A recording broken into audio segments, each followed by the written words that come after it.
awesome speakers, and we're having a lot of fun.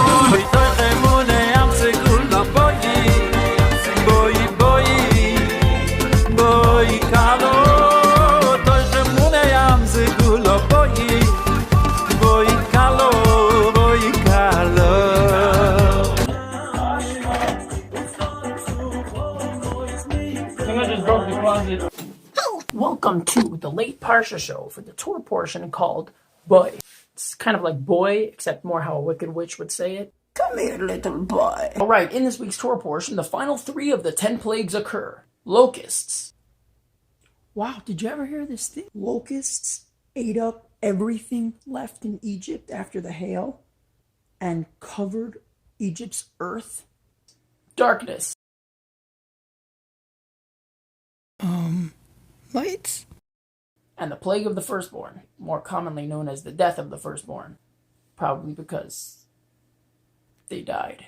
Wow, I never thought of it that way. Before the death of the firstborn and Pharaoh running out in his PJs saying, "Get out of Egypt," God gave the Jewish people, that's us, a commandment, a mitzvah, a directive. This mitzvah is the first mitzvah that is recorded in the Torah. Sorry. You can go back to bed. We're like a full book into the 5 books of Moses and like all these pages. Like, why are we only getting our first mitzvah now? This first mitzvah is the commandment to calculate time based on a lunar calendar. Oh, and I thought I was confused before. God elevated Moses above the clouds and showed him what the new moon looks like, commanding him that whenever the moon looks like this, it should be the new month. While the Jewish courts were in session, the way they would decide when a new month begins is based on the testimony of any 2 credible witnesses that claim to have sighted the new moon. And this is an epic thing.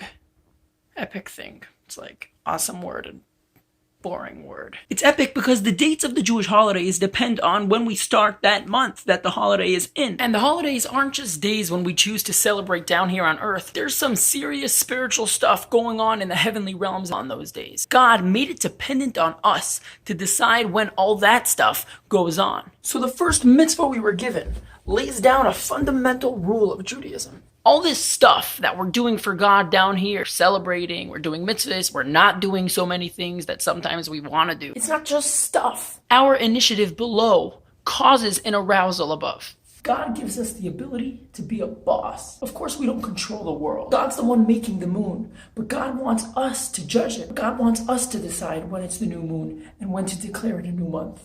Because God wants our participation to the point that he makes us a partner in creation. It's epic. It's such a good rhyme. Not the rhyme, the fact that we partner with God. And that brings us to the name of the Torah portion. Boy. Boy means come. The Torah portion opens with God telling Moses and Aaron to come to Pharaoh and tell him about the 8th plague. Wouldn't it make way more sense to say go to Pharaoh?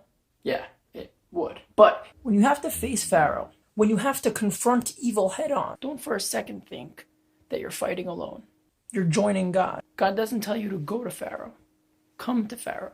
God, as the creator of your challenge, is already there. Shabbat Shalom, with increased acts of goodness and kindness. That very soon we'll see the revelation of Mashiach.